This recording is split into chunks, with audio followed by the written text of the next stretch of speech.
Hi, well, good afternoon, everybody. Thank you for the introduction, Abby. Like she said, I am Victoria, and I'm from Southeast Georgia, right near Abby, actually. I'm a 4-H agent from Bullitt County, and I'm really excited to spend the afternoon with all of you guys talking about working with millennials. So I'll give you a little background information on how I became interested in millennials. Um, so the first time I was interested, or the first time I did anything with the millennial generation was in grad school. My last semester we had to do a project on millennials, and it really caught my attention, and also through social media. And I'm sure, just like many of you, see all kinds of things on Twitter or Instagram. And people share the craziest things, all kind of geared towards millennials, and so that kind of sparked my interest to have this conversation and to dig deeper into the millennial generation. I do want to preface that I'm definitely not an expert on the topic. There is a lot of research out there on millennials, so I definitely encourage you guys to dig deeper as well. But I'd also like to add that the generation of millennials, they share certain characteristics, of course, and we're going to talk about those. But don't forget, while we're talking about all of this, every person's different. We each have our own personalities, learning styles, other unique characteristics, and hopefully, because we all work with students every day, we all kind of understand that. But I do want to kind of throw that plug out there as we sit today and talk and learn about working with millennials. So let me see if I can get this going for us. All right, hold on, guys. My PowerPoint's not moving with me. There it is. Uh-oh. Maybe it's just being slow. Okay, so the stereotypes of millennials. Millennials are one of the most talked about generations of all the generations that we have currently. There's a lot of buzz about millennials, and oftentimes the buzz is pretty negative. Millennials kind of have this bad reputation. People say they're lazy, entitled, selfish, addicted to technology, and I'm sure as I'm talking about some of these, you guys are sitting there thinking, oh yeah, I agree with all of those. And you probably heard other people come up with some other stereotypes too, but because there is a trend and a lot of negativity towards millennials, today I kind of wanted to shed some light on the positive characteristics of the generation and kind of also offer up some research information that will hopefully encourage you to embrace the generation in ways that us as employers and potential 4-H agents of millennials, we can work with this generation through our staffing and through our 4-H programs. All right, so let's dig into who are the millennials. So millennials are anybody born between 1980 to 1999, and this is according to the National Chamber Foundation and the U.S. Chamber of Commerce. The ending and beginning dates of these are a little relative. Some different sources out there will give you different dates. I just went with the U.S. Chamber of Commerce dates, but if you kind of dig up for yourself a little bit, you'll see those are some relative ending and beginning dates. But what I find the most interesting about this generation, and something that I think is something that we need to pay attention to, is that the millennial generation is statistically the most diverse generation to date. So 60% of this generation, they classify as non-white, non-Hispanic white, compared to 72% of the baby boomer generation. And I find this important because as 4-H professionals in our organization, in our association, we strongly promote and encourage diversity, and especially amongst our 4-Hers in our hometown programs. And so I definitely found this to be a very important aspect of this generation too. So let's talk a little bit more about the population of the millennials. They are 80 million plus, and this is another reason I kind of find it important to learn about this population, because it is a massive population. They are the biggest generation population to date, and so that means pretty much anybody you run into on the street, any staff member that you potentially could hire, your older 4-Hers could be classified into this generation. So this is another statistic that I found from the U.S. Chamber of Commerce and the National Chamber Foundation as well. So, all right, so the workforce population. I know that's probably why a lot of us are signed up for this webinar today. Millennial, like we talked about at the beginning, it's a hot topic. And what do you do with millennials, and how do you handle the way that they work differently than the way that you work? And so it's a really big conversation to have. And so we'll go into the population of the workforce. So, according to the Pew Research Center, 1 in 3 American workers today are millennials. there are 53.5 million millennials in the workforce, followed by 52.7 million Generation X workers, and then lastly followed up by 44.6 million baby boomers. And this was as of 2015. Millennials becoming the largest population in the workforce didn't actually happen until 2015. I guess in 2015 there was a large number of baby boomers that retired that year. But because millennials are now the largest working population, it is more reason for us to understand how to work with this generation, and I definitely firmly believe that, and so I'm hoping some of us can learn a few things. Even myself, I've learned a lot just by some of this research. Before we dig into millennials in the workplace, I do want to do a little background on millennials in education because it all kind of plays hand in hand together. So millennials have a very high education rate, and they are becoming one of the most educated generations in history. And I'm sure we've all heard it before, a bachelor's degree is the new high school diploma, or a master's degree is the new bachelor's degree. So because of the competitive job market everybody faces, millennials seek higher education in order to become more marketable to the employers. Now, higher education definitely comes at a cost, as we all know.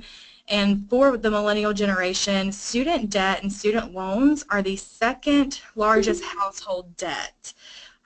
So 68% of students who graduated from college in 2015, so 2 years ago, they all had an average of $30,100 in student debt, which was an increase of 4% from 2014. So that was only a couple of years ago.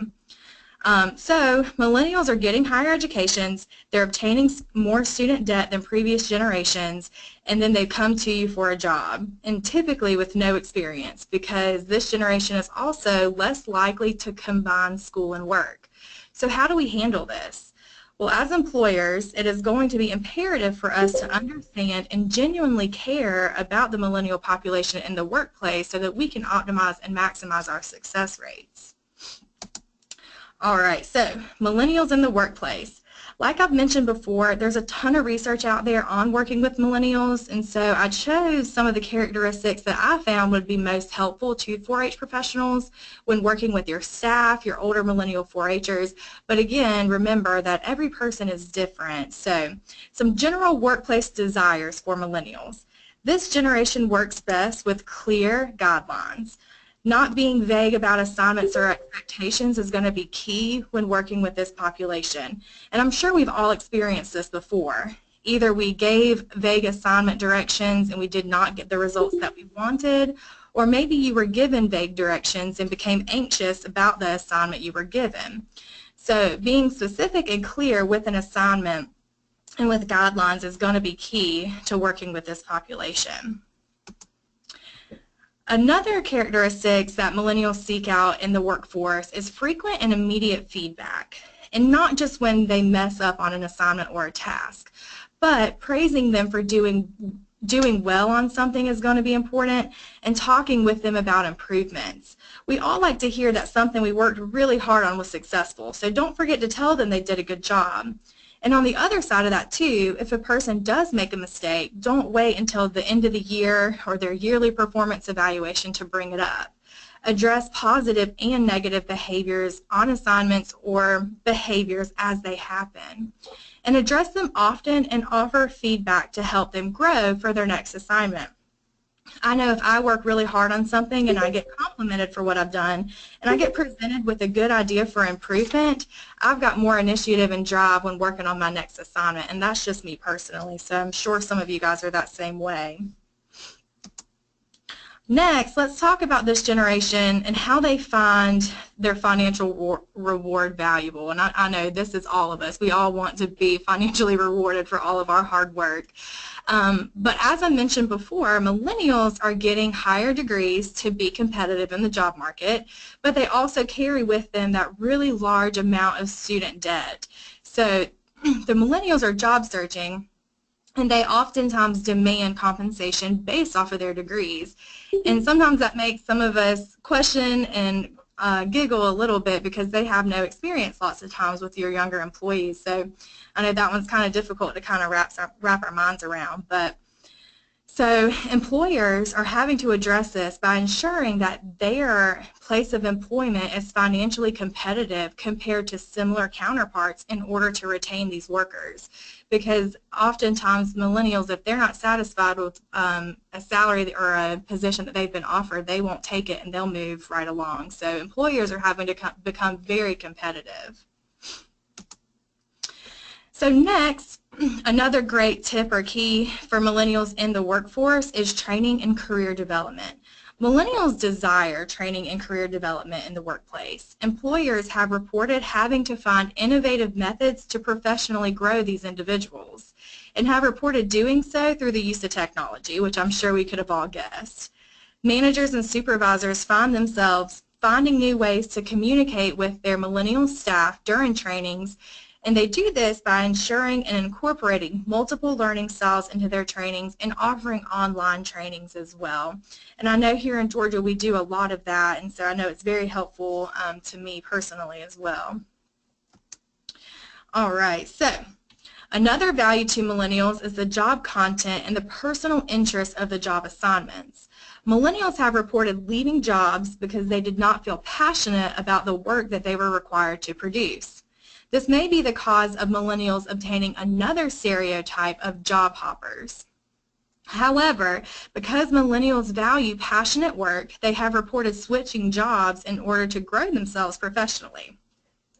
I personally feel that 4-H has an edge when it comes to the job content and interest because most of the people, or I feel like most of the people that work in 4-H are passionate about working with young people, and we are passionate about the missions of our institutions. And so I think we kind of already have that edge, and so we're already definitely competitive in the job market as well.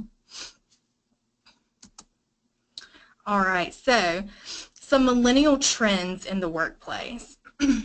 Millennials seek trust and support from their coworkers.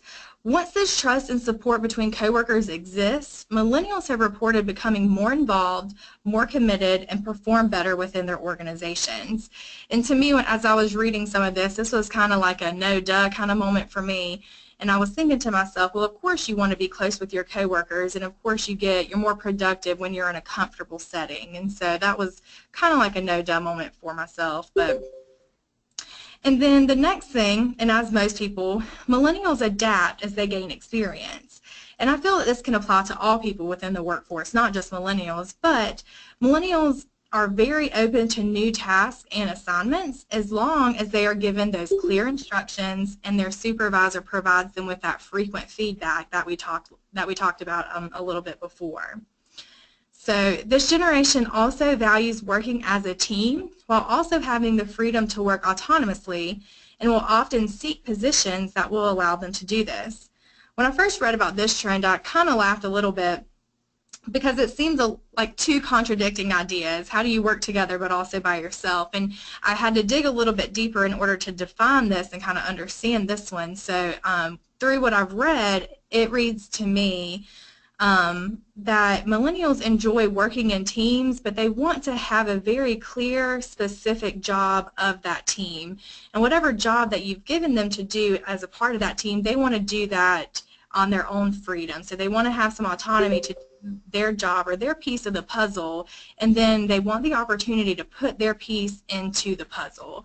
And so that made it a little bit more sense to me. And so I was trying to think of an example of how to put it in a real life situation, and the one that I came up with, and I'm sure someone else could come up with a better one than this, but if you have two staff members in your office and you have one big project and you say to them, hey, here's this big project, I want you guys to finish this, they might stumble a little bit. But if you have two staff members with a big project and you tell staff member one, hey, I want you to do this, this, and this, and then you tell staff member two that you want them to do the rest of the things, then those two folks can come together and mesh those two ideas and those assignments, and then they have that team-oriented, but they also have the autonomy and the freedom like we talked about. And millennials are in the workplace, they tend to develop strong relationships with their coworkers, and in doing this, they provide great performance and organizational productivity. So that's another trend in the workplace with millennials as well. And then one of the, a big one I say, and it's kind of the last things that I kind of found when working with millennials, is that they are committed to work-life balance. And I know we're probably all laughing like, well, who's not committed to work-life balance? And I know I try every single day. But millennials have been reported to being extremely aggressive in their pursuit for work-life balance. This may be another reason why this generation has gotten that stereotype of job hopper. More than any working generation before, millennials are less likely to compromise their work-life balance and will pursue careers until they find something that they are passionate about and that offers them a way to achieve the work-life balance that they desire. And this one's a really hard one, I feel like. I know I personally have sat in on multiple seminars at conferences and other things about work-life balance, and this is also a hot topic too. And it's hard, it really is difficult, and so I don't know the key to retaining a millennial in a work-life balance, and I feel that the 4-H profession is definitely one that struggles with this a lot. But getting creative and listening to millennials and how they perceive work-life balance, I think, is going to be key in helping retain them onto our staff. So why does it matter? I know a lot of people, like we talked about before, there's so much negativity out there, but why should we care? Why should we care about the millennials? But as we mentioned before, working with millennials is inevitable. At this, to date, they are 1 in 3 people in the workforce, and it's just going to grow from there. And we want to make sure that our 4-H programs are a desirable place for millennials to work, because they are the upcoming population. But millennials also are passionate, and of course when you work with students and youth, you want people who are passionate about those students and the well-being and the development of those young people. And so a passionate millennial is a great asset to your team. And so it's going to be important for us to understand the conditions in which millennials work best so that we can help provide those workplace environments for them. But this is going to be difficult for a lot of people. It's going to challenge our personal beliefs at times and kind of how we perceive a work environment to be or anything like that. But it is also going to require change, which is difficult for everybody. And so I think it's going to be a work in progress. But as the U.S. population continues to shift, we're going to have to shift with it and retain our millennial workers and to reach out to our older 4-Hers who are also technically considered millennials. So to me, it matters greatly as the workforce starts to change, and we're going to have to adapt with it. And I really feel like it's going to be a difficult thing for us to do, but at the same time, it's going to be a beneficial thing for us as well. So here are all the resources that I utilized in order to come up with these workplace tips for us today. And like I said before we open it up to questions, I know that's quicker than I wanted it to be, but I'm not an expert on this. This is just something I'm interested in, and so I really enjoy researching this, and I can answer as many questions as I can. But I definitely will try. But like I said, don't be afraid to get out there and do some research on your own about millennials and how it can personally help you in your workplace and your 4-Hers as well. So I've got some questions in the chat box. Let me scroll up really quick, guys, and I'll try to make sure I answered those. Let me make sure I'm not missing anything. All right. So I'm going to start right at the top. So how are we defining boomers? So I defined baby boomers from the U.S. Chamber of Commerce, and let me get back to that on my papers here so I can tell you. As of 2015, so whatever your age was when you were in 2015, they defined baby boomers as the age 50 to 71. So that was the baby boomers as of 2015. So that's what I was using for that definition. All right, question from Brian. How do you balance the millennials' need for clear direction with the flexible nature of extension work? I agree completely. That is very difficult to achieve. I guess, like I said before, I mentioned millennial is a population of people, but within the population, each person is different. So remember to use your communication skills and learn the people that you work with. So build those relationships with your coworkers And maybe you have a millennial coworker who doesn't need everything written out in a list for them, but then maybe on the other hand, you do have a millennial that needs a list of everything that they need to do for that day. So I think the key to that is that's a hard question, but definitely just understanding your coworkers and definitely being able to adjust and be flexible with them. But yeah, that one's a tough question, Brian. All right, so my next question in the chat box, guys, from Larry. It says, can you speak to millennials as volunteers? That's a good question. How can we appear to them and make volunteer attractive to them? There are some statistics out there, Larry. I didn't put them on the PowerPoint, but I have read them. The millennial population are more interested in volunteering and community service than any other generation before them. And so that would be a really good key to plug into as they look to volunteer and do community service. There are statistics out there about that. So that's a really good plug for millennials as well, because that's going to be a big population here soon. I know personally I live near a university that's not part of the University of Georgia, but a different one, and we utilize the college kids that go there often for volunteers, and so that might be something for you guys to think about and tapping into that millennial population too. Back up to my slide about resources. Absolutely. And here we go. Hold on.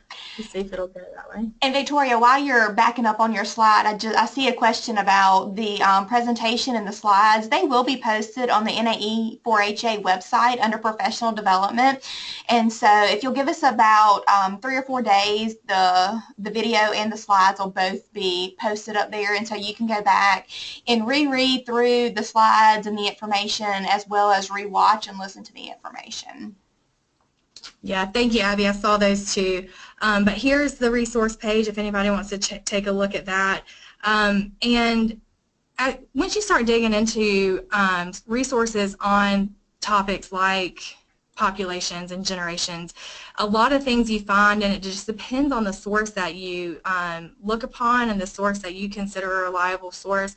Lots of things will say different numbers and different things, and it becomes a little personal. So, you know, if you were born in 1980, maybe you personally don't feel you fit into these characteristics as a millennial, so maybe you identify with the Generation X before you. And so I think a lot of that will come from that as well. Maybe it's more personal. All right, so I've got one right here from Colleen. It says, I mentor millennial-age colleagues who often struggle in the volunteer management aspect of their role as extension agents. Any suggestions on how to help millennials bridge generations with volunteers who are in their 70s and older? That's a really good question, Colleen.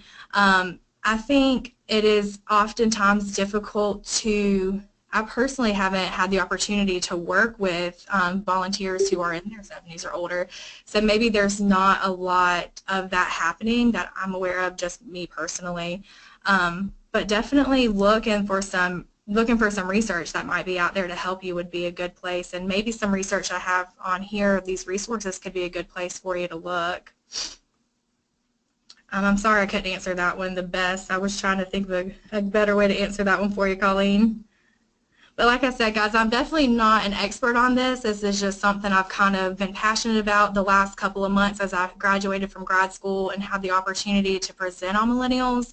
I'm in a couple of different settings now, so I mean, I'm here to answer any questions that I can, but I definitely encourage you to just jump online. There's so many reports. Harvard has done a numerous amount of reports and longitudinal research studies, and so there's some great research out there for sure. So I definitely encourage you guys to check that out.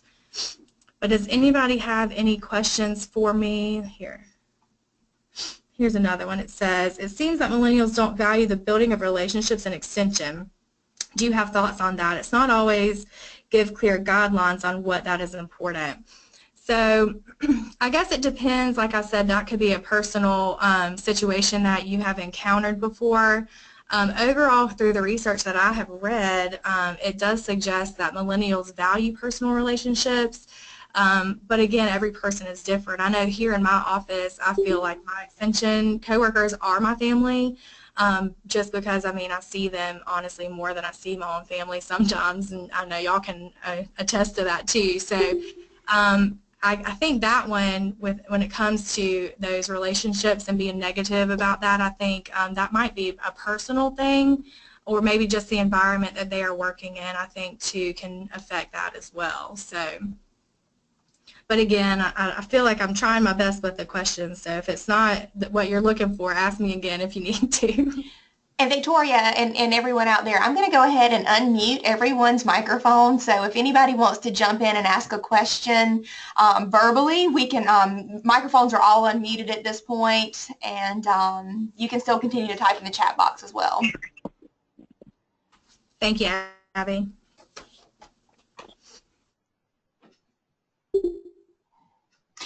Victoria, can you talk just a minute about the, just kind of reiterate the benefit of having the multi-generational employees within an office and how that can make for a stronger team and a better team? Yeah, so through the research that I found and kind of just observing too how we operate in our office, because millennials are so open to new ideas and to technology, and then oftentimes your other generations or your older generations, they might be more rooted in I guess your traditional values. And what you can do is you've got your traditional values, you've got your millennial who's ready to do something new, something meaningful, and you guys can take those your thoughts and you can combine them. So you don't have to give up everything that you care about if you're not a millennial to accommodate a millennial, because they're willing to adapt and change as well. And then you guys would have the opportunity to grow together. And I feel like a millennial would learn just as much from a Generation X or a baby boomer coworker as a baby boomer or a Generation X could learn from a millennial. And productivity and streamlining is very prevalent in the millennial workforce, and so your millennial coworkers will probably be able to help you streamline and consolidate and really be more productive within your 4-H programs. And I know in my 4-H program I need that all the time. I need help. I mean, I'm all over the place. So any streamline I can get, I think, would be beneficial. Thank you, Victoria. All right. Are there any additional questions?